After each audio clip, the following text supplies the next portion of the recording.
তো প্রথমেই দেখা যায় সেই গুন্ডাটিকে, আর সেই গুন্ডাটি গোলামের গালে একটি চড় মেরে দেয়, আর সেইটা গোলামের বউ আর সবাই দেখে অবাক হয়ে তাকিয়ে থাকে। এরপরে গোলাম সেই গুন্ডাকে হাতের ইশারা দিয়ে কাছে আসতে বলে, তখন গুন্ডাটি গোলামের হাতে একটা আংটি দেখে আর সে অবাক হয়ে যায়। তখন ওইটা দেখে গুন্ডাটি অনেক ভয় পেয়ে যায়, আর ভয় পেয়ে সে গোলামের কাছে ক্ষমা চায়। আর তখনই দেখা যায় সেইখানে তিনটা গাড়ি নিয়ে অনেকগুলো লোক আসে, যাদের হাতে অনেকগুলো বন্দুক ছিল। আর এইগুলো দেখে সেই ভার্সিটির সবাই তো অবাক হয়ে যায়। আর যখনই গুন্ডাগুলো লোকটিকে গুলি করতে যায়, তখন গোলাম তাদের বাধা দেয়। অবাক হয়ে গোলামের দিকে তাকিয়ে থাকে, আর তখন তাদেরকে বলে, আরে তোমাদের কিছু করতে হবে না, আমি ওদের দেখতেছি। এরপরে সব গুন্ডাগুলো মিলে গোলামের পায়ে ধরে মাপ চায়, আর বলে, ভাই আর আমি কখনো এরকম করব না। তখন গোলাম তাদেরকে মাফ করে দেয়, আর তারা ওইখান থেকে চলে যায়। এরপরে গোলাম বাসায় আসে, আর বাসায় এসে দেখে তার আগের বউ রান্না করতেছে। তখন গোলাম তাকে বলে, ভাবি আপনি এখান থেকে চলে যান, ভাই দেখলে অনেক বেশি রাগ করবে। তখন সে বলে, তোমার ভাই এখন এখানে নেই, অফিসে আছে, আসতে অনেক দেরি হবে। আর এই সুযোগে সে তাকে অনেক প্রশ্ন করে, কিন্তু প্রশ্ন করেও কোনো লাভ হয় না, কারণ গোলামের তো স্মৃতিশক্তি হারিয়ে গেছে। এরপরে দেখা যায় অনেকগুলো গুন্ডা একটি ইতিমখানা দখল করতে আসছে। তখন সেই বয়স্ক লোকেরা অনেক কান্নাকাটি করে, আর সেই গুন্ডাকে বলে, আমাদের সাথে এরকম অত্যাচার করবেন না। কিন্তু গুন্ডাগুলো তখন কিছুই শোনে না, আরো তাদের উপর অত্যাচার করা শুরু করে দেয় অনেক বেশি। আর সেই লোকগুলোকে অনেক মারতে থাকে। আর তখনই ওই জায়গায় ওই এলাকার একটি নেতা আসে।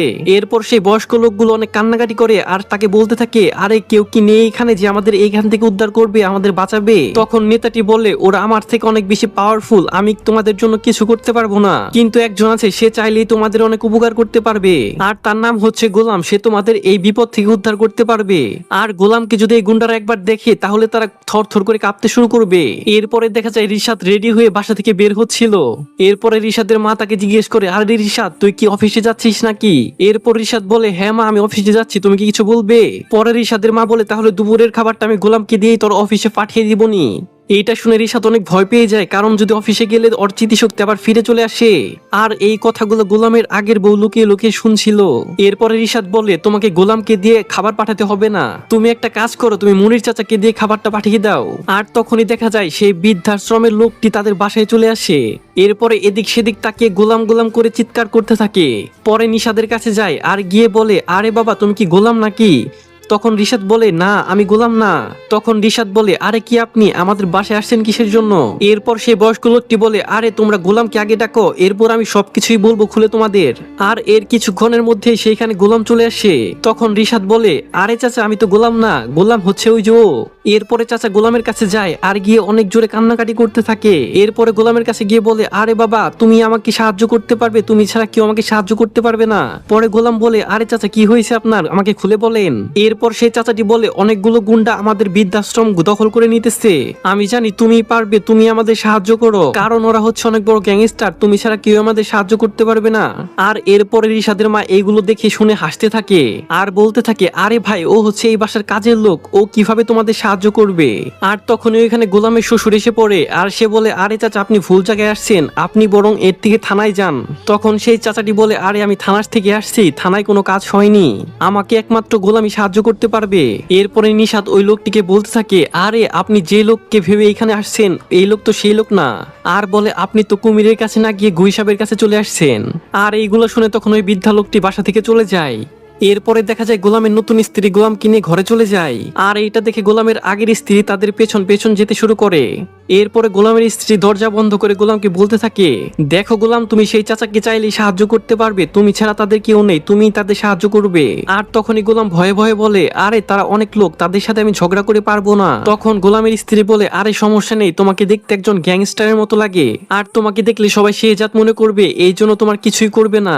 আর তুমি যাওয়ার পর শেহজাদের বডিগার্ড গুলো চলে আসবে, তখন তোমার কিচ্ছু করতে পারবে না, তোমার জন্য আমি কাপড় চোপড় রেডি করে রাখছি, তুমি যাবে এইটাই আমি জানি। আর তখনই শেহজাদের আগের বউ এখানে চলে আসে, আর দরজা ধাক্কাইতে থাকে, আর দরজা খোলার পরে বলে, আরে তোমরা দুজন এখানে কি করতেছ? এরপর গোলামের নতুন স্ত্রী বলে, আরে আমরা কি করতেছি এটা তোমাকে বলবো কিসের জন্য, কারণ গোলাম হচ্ছে আমার স্বামী, আমি ওকে ভালোবাসি। আর তুমি এখানে কিসের জন্য আসছো সেটা বলো। রান্নাঘরে কিছু কাজ আছে, এই জন্য আমি গোলামকে ডাকতে এসেছিলাম। আরে গোলাম কোনো কাজের লোক না যে যখন তখন তুমি তাকে ডাকতে আসবে, গোলাম হচ্ছে আমার স্বামী, আর এই বাড়ির সে মালিক, কাজ করার জন্য মনির চাচা আছে, তুমি গিয়ে তাকে ডাক দাও। এরপরে সে এখান থেকে চলে যায়। আর এরপরে দেখা যায় গোলাম আর গোলামের স্ত্রী গাড়িতে করে যাচ্ছে, আর গোলামকে তার স্ত্রী গ্যাংস্টারের মতো ড্রেস পরিয়ে দিয়েছে আর চোখে একটা সানগ্লাসও দিয়েছে। আর তখন গোলাম গাড়ি চালাচ্ছিল, এরপরে তার স্ত্রী তার হাত ধরে আর বলে, গোলাম তুমি সাহস রেখো, তুমি ভয় পেও না, আমি আছি তোমার সাথে, আর তুমি নিজেকে অনেক বড় পাওয়ারফুল লোক মনে করো। এরপরে দেখা যায় সেই গুন্ডগুলো বৃদ্ধাশ্রমে গিয়ে তালা মারছে, আর সেই বয়স্ক লোকদের উপর অনেক নির্যাতন করছে, তাদের অনেক মারতেছে। এরপর এলাকার বড় ভাই সেই গুন্ডাগুলোকে বলতে থাকে, আরে আপনারা কিন্তু কাজগুলো ঠিক করছেন না, চাচা যার কাছে বিচার দিতেছে সে যদি জানে তাহলে আপনাদের খবর আছে, আর আপনারা তার পরিচয় জানলে আপনাদের প্যান ভিজে যাবে। এরপরে তখনই দেখা যায় গোলাম সেখানে সে যাতে রূপ নিয়ে সেখানে চলে আসে। এরপরে গোলাম তার স্ত্রীকে বলে, আরে এই তো আমরা তো চলে আসছি। এরপরে তার স্ত্রী তাকে বলে, এখন যাও, বেস্ট অফ লাক। আর তখনই দেখা যায় সেই গুন্ডাগুলো চাচাদের উপর অনেক অত্যাচার করছিল আর তাদের অনেক মারছিল। তখন গোলাম গাড়ি থেকে নামে আর এইগুলো দেখে অনেক ভয় পেয়ে যায়, ভয় পেয়ে গাড়ির ভিতরে আবার ঢুকে যায়, আর তখন বলে, আরে তারা অনেক মানুষ, তারা আমাকে মেরে ফেলবে, আমি ওখানে যেতে পারবো না। এরপরে তার স্ত্রী তাকে সেই জাতের রূপ নিয়ে যেতে বলে, তাহলে কিছু হবে না। আর তখন গোলামকে বলে, আরে ভাবো ওই চাচার ওইখানে যদি তোমার বাবা থাকতো তাহলে তুমি কি করতে। আর তখন এটা শুনে গোলামের মধ্যে একটা অ্যাটিটিউড চলে আসে, আর গোলাম তখন ওইখান থেকে গাড়ি থেকে বের হয়। তখন ওই এলাকার বড় ভাই সেই লোকগুলোকে বলতে থাকে, ও যদি একবার আসে তাহলে আপনাদের বুক ধরধর করে কাঁপতে থাকবে, আপনাদের পায়ের নিচে কোনো মাটি থাকবে না। আর তখনই দেখা যায় গোলাম সেই জাতের রূপ নিয়ে সে গাড়ি থেকে বের হয়, এমন ভাবে অ্যাটিটিউড নিয়ে বের হচ্ছিল মনে হচ্ছিল সেই আসলে শেহজাদ। আর এইগুলো দেখে সবাই অবাক হয়ে তাকিয়ে থাকে। এরপর সবাই বলতে থাকে, আরে আমরা বলেছিলাম না সে আসবে, আসলে সে চলে এসেছে।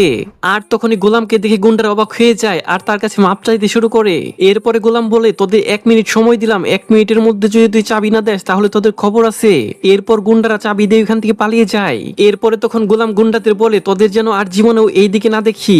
এরপরে চাচা কান্না করতে করতে বলে, আরে বাবা তুমি আমাদের জীবন বাঁচিয়েছ, আল্লাহ তোমাদের ভালো করুক। তখন গোলাম বলে, আরে চাচা কোনো সমস্যা নেই, আপনাদের কোনো বিপদ হলে আপনারা সবসময় আমাকে বলবেন, আমি সবসময় আপনাদের পাশে থাকবো। এরপরে গোলাম আর গোলামের স্ত্রী ওইখান থেকে গাড়ি নিয়ে বাসায় চলে যেতে থাকে। তখন গোলামের স্ত্রী গোলামকে বলতে থাকে, জানো আমার তাকে দেখার অনেক শখ, যাকে দেখলে সবাই ভয়ে থর থর করে কাঁপতে থাকে, আর সে দেখতে একদমই তোমার মতো। জি ম্যাডাম, আমারও খুব ইচ্ছে থাকে দেখার। এরপরে তার স্ত্রী তাকে বলে, আমরা একদিন তার ঠিকানা নিয়ে তাদের বাসায় যাব। এরপরে দেখা যায় গোলামের আগের স্ত্রী মনির চাচাকে ছাদে ডাকে, আর মনির চাচার কাছে গোলামের সব পরিচয় জানতে চায়। এরপরে মনির চাচা সবকিছু খুলে বলে সে কোথায় হারিয়ে গিয়েছিল আর তাকে তারা কিভাবে পেয়েছিল। এরপরে মনির চাচা তাকে বলে গোলামকে তারা নদীর ধারে অজ্ঞান অবস্থায় পেয়েছিল। তারপরে তারা তাদের ডক্টরের কাছে নিয়ে যায়, আর ডক্টর বলে আসলে গোলামের স্মৃতিশক্তি হারিয়ে গেছে, সে আগের কোনো কিছুই মনে করতে পারবে না। এরপরে গোলামের প্রথম স্ত্রী সেই ডক্টরের নাম ঠিকানা শুনে সেই ডক্টরের কাছে চলে যায়। এরপরে সেই ডক্টরের কাছে সব ঘটনা খুলে বলে, আর সবকিছু শুনে সে মন খারাপ করে কান্না করতে থাকে। আর ডক্টর বলে তার ব্রেন ড্যামেজ হয়ে গেছে, এটা কখনো ঠিক হবে না, এই জন্য সে তার স্মৃতিশক্তি হারিয়ে ফেলেছে, আর সে সবকিছু ভুলে গেছে, তার অতীতের কোনো কথাই মনে করতে পারতেছে না। এরপর গোলামের প্রথম স্ত্রী কান্না করতে করতে তার মায়ের বাসায় চলে যায়, কান্না করতে করতে তার মায়ের কাছে সবকিছু খুলে বলে। আর এইগুলো সবকিছু শোনার পরে গোলামের মা গোলামের কাছে চলে যেতে চায়। তখন গোলামের স্ত্রী বলে, এখন গিয়ে মা কোনো লাভ হবে না, কারণ গোলামের কিছুই মনে নেই, গোলাম এখন আমাদের চিনতে পারবে না, আর গোলামের কোনো দোষ নেই, সব দোষ হচ্ছে আমাদের, আমি তো নিজেকে কখনো ক্ষমা করতে পারবো না। এইটা বলেই তখন পর্বটি শেষ হয়ে যায়। আগামী পর্বে কি হবে এটা দেখার জন্য অবশ্যই চ্যানেলটি এখনই সাবস্ক্রাইব করে দিবেন।